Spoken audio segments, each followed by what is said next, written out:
Beleza? Saudações, Coruja Audaz! Tudo jóia com você? Vamos com tudo destruir aqui o nosso glorioso CPC 01. CPC 01, redução ao valor recuperável de ativos. Então, neste vídeo é um resumo teórico. O que significa isso? Que a gente vai passar pelos principais pontos que são cobrados em prova. Para você que gosta de uma preparação mais intensa, seja bem-vindo ao clube da preparação intensa. Eu vou passar para você os principais pontos, tá? Então vai ter, como que vai funcionar? Um bloco de aula aqui de aproximadamente aí 20, 30 minutos, com esse resumo teórico, mais um bloco de aula 20, 30 minutos com algumas questões selecionadas, tá? E com isso a gente consegue em aproximadamente 1 hora destruir tudo que nós temos que saber aí, né, os principais pontos, obviamente, do CPC 01. E claro, né, dentro da nossa metodologia você tem também um material escrito que eu recomendo que você leia, os nossos gloriosos PDFs, que é o material base dos top aprovados em provas, exames, concursos e tudo aí que tem sido, né, feito aí pela nossa equipe, tá bom, galerinha? Então é isso, a base sempre a leitura dentro do possível, até porque você consegue evoluir mais rápido, né, na leitura, e o vídeo vai te dar um apoio. Só que, claro, disciplinas mais complexas como contabilidade, né, merecem aqui um olhar bacana também para o vídeo, e é por isso que a gente sempre tenta trazer para você aí o máximo possível de ferramentas nesse sentido. Vamos embora então, resumo teórico CPC 01, redução ao valor recuperável de ativos. Então, primeiro ponto que você precisa saber qual é o objetivo, né? Estabelecer procedimentos que a entidade deve aplicar para assegurar que seus ativos estejam registrados contabilmente por valor que não exceda seus valores de recuperação. Então, esse pronunciamento está muito associado à ideia, né, do princípio da prudência, beleza? Entre alternativas igualmente válidas, nós temos o quê? Entre alternativas igualmente válidas, nós temos sempre um menor valor para o ativo, tá bom? Então, fechou todas, simbora. Periodicidade. Então, o objetivo é isso, né? Não exceder os seus valores de recuperação. A gente já vai estudar o que seriam esses valores de recuperação. E aí, dentro da periodicidade, quando que eu vou realizar o teste de recuperabilidade? Bem, aqui nós temos um esqueminha, temos duas situações, né? Para os ativos em geral, sempre que houver indicativo de desvalorização, tá? Ao fim de cada período de reporte, daí eu vou fazer o teste de recuperabilidade. Se houver, é importante esse ponto aqui, ó, se houver indicativo de desvalorização. Já o intangível, nós temos algumas situações aqui. Quando a vida útil é indefinida, não disponível para uso, né? Ou goodwill, independentemente do indicativo de desvalorização. Porque, pessoal, quando a vida útil é indefinida, eu não amortizo. Isso aí gera, né, um olhar mais, assim, é interessante que como não amortiza quando a vida útil é indefinida, que independentemente do indicativo de desvalorização, como já não tem essa baixa, né, pela a questão da amortização, aí a norma 1, CPC 01, fala que é no mínimo, deixa eu sair da frente aqui, anualmente, tá? Então, vida útil indefinida e não disponível para uso, e também, né, isso aí, o intangível e o goodwill. Aí é independentemente do indicativo de desvalorização, tá? Então, esse aí é um ponto que costuma ser cobrado mais de maneira teórica, tá? Não se preocupa assim, cálculos, não, isso aqui vai ser cobrado de maneira teórica. Bem, e claro, o CPC 01 trata, né, da redução ao valor recuperável de ativos, tá? Então, o teste de recuperabilidade consiste no confronto entre o valor contábil de um ativo com o seu valor recuperável. O valor contábil é o montante pelo qual o ativo está reconhecido no balanço depois da dedução de toda a respectiva depreciação, amortização, exaustão acumulada e ajuste para perdas. Tá? E o valor recuperável é o maior valor entre o valor líquido de venda e o valor em uso. Tá? Então, o teste de recuperabilidade vai ser esse confronto entre o valor contábil, esse valor contábil líquido já, tá? De depreciação, amortização, exaustão acumulada e ajustes para perdas. Então, não é o valor contábil bruto, é o valor contábil líquido. Então, se eu estou realizando um teste de recuperabilidade de um imobilizado, eu vou precisar deduzir a depreciação acumulada. E se houver ajustes, né, de perdas anteriormente reconhecidos. Eu vou chegar no valor contábil líquido, eu vou confrontar com o valor recuperável, que é o maior entre o valor em uso e o valor justo líquido das despesas de venda. Tá? E aí eu confronto. Se, acho que até tem aqui no slide, né? Antes, por quê? Deixa eu colocar aqui, ó. Por que, professor? Mas calma aí, eu não estou entendendo. Por que é o maior valor, né? O valor recuperável é o maior, o valor não é o menor, porque contabilidade sempre é, né, duas bases de mensuração menor por causa da prudência. Porque aqui a gente está olhando a recuperabilidade. Tá? Então, como que eu recupero o valor investido, né, num ativo? Tá? O ativo vai gerar benefícios econômicos por meio do uso ou por meio da venda. São as duas formas. Então, o valor recuperável vai ser exatamente o maior do que uso e venda. Porque para pensar comigo, não faz sentido, né? Eu colocar o valor recuperável, eu estou confrontando como que eu vou recuperar isso. Se eu usar é 100 e se eu vender é 120, por que eu vou, né, manter usando um negócio se eu quero recuperar o valor? Eu vou manter, eu vou gerar benefício econômico ali, né? Recuperar o valor por meio do uso ou por meio da venda? Se a venda é 120, o uso é 100, o valor recuperável vai ser o maior, tá bom? E aí eu vou pegar esse maior lá, o maior que eu consigo recuperar e vou verificar aqui na minha contabilidade. Aqui na minha contabilidade tá menor, tá maior que o valor contábil líquido. E aí a partir disso a gente chega, né, na interpretação do teste, que eu acho que é no próximo slide. O que é o valor líquido de venda? O valor a ser obtido pela venda do ativo em uma transação em condições normais, envolvendo partes conhecedoras independentes, reduzido das despesas.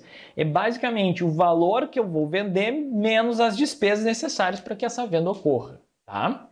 E o valor em uso, ele é mais complexo, é o valor presente dos fluxos de caixa futuros. Imagina assim, é bem complexo, né? Se eu usar vamos pegar um veículo, eu usando esse veículo, o que ele me traz de benefício agora no presente?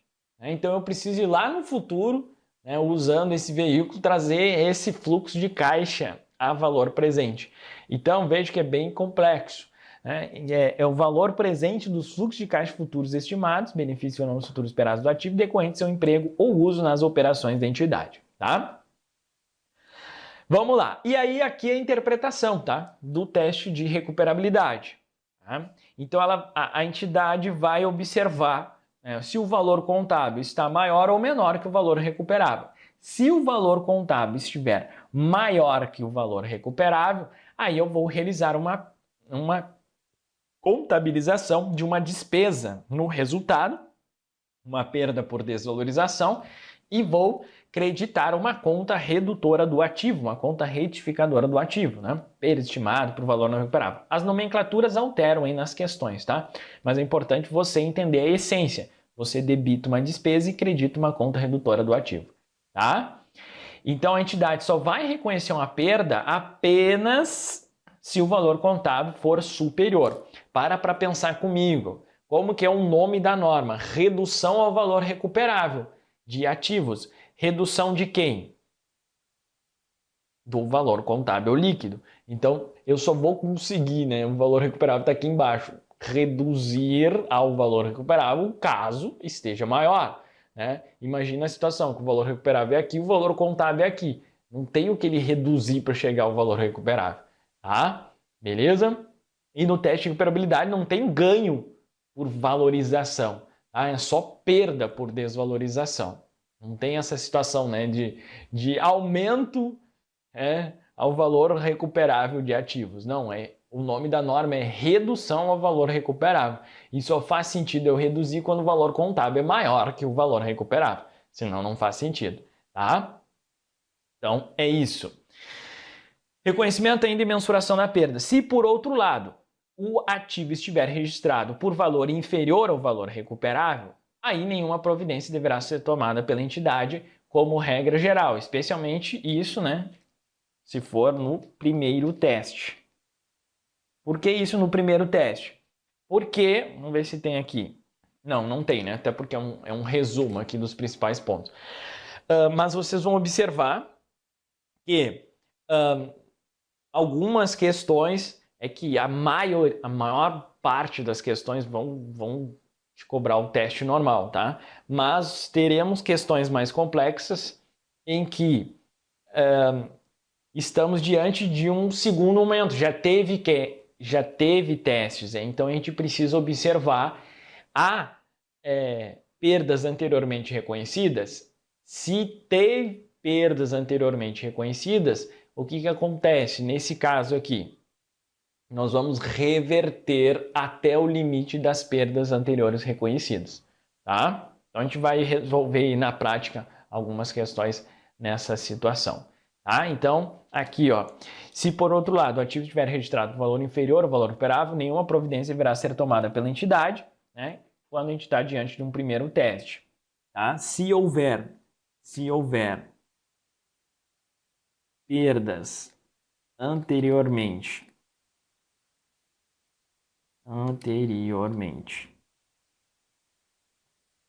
reconhecidas, aí vai ter uma reversão, tá? Até o limite.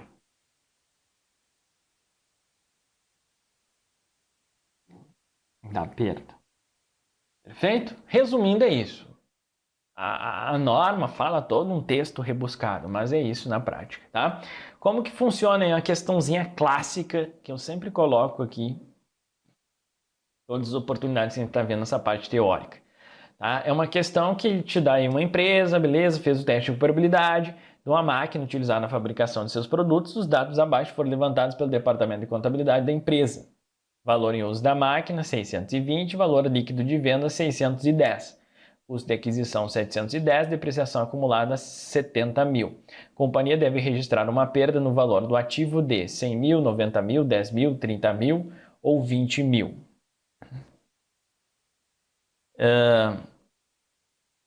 Então, qual é a ideia aqui, pessoal? Primeiro passo, a gente precisa calcular o valor contábil, né? Por quê? Porque é o valor contábil líquido. Nesse caso, nós tivemos ali o valor de aquisição, 710, menos depreciação, né? Que ele te deu ali, ó. Depreciação, 710, o custo de aquisição, o valor contábil bruto.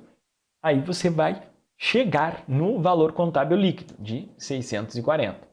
O segundo passo, você vai verificar qual o valor recuperável. Então, nós temos aqui o confronto entre valor em uso e valor líquido de venda.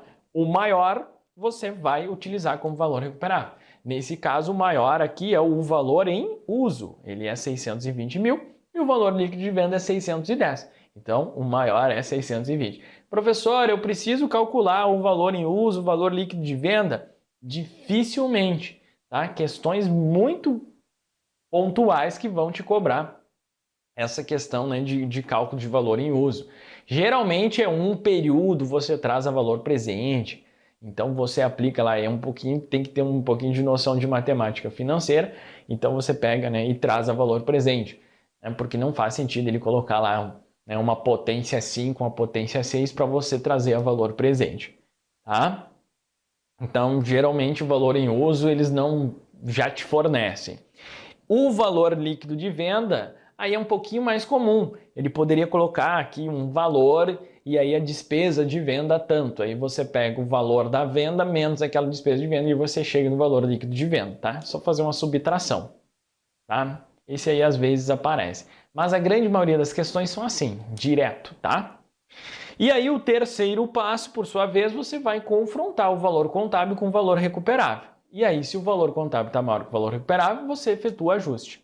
Caso contrário, não faço nenhum ajuste e aí eu preciso verificar se eu tenho, né, perdas anteriormente reconhecidas. Nesse caso, aí eu preciso reverter até o limite da perda, tá?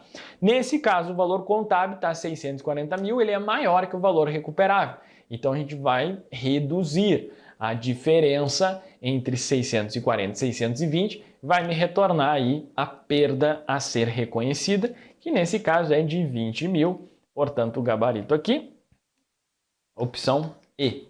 Beleza? Então, pessoal, era isso que nós tínhamos aqui para, né, em termos dos principais pontos você precisa saber sobre a norma 1. É saber isso, a essência, a contabilização, essa questão clássica. Com isso você já acerta muitas questões mesmo de prova. E é claro, nas questões a gente vai trocando uma ideia sobre outras situações, outros pontos teóricos, de tal forma que teoria e questões elas vão acabar se complementando, sem prejuízo também, né, dos detalhes que nós sempre colocamos, obviamente, no nosso material escrito. Tá? Então aqui é para você ter o próprio nome do vídeo já diz, um resumo teórico em vídeo, sem prejuízo que tem também um resumo teórico escrito aí para você, tá?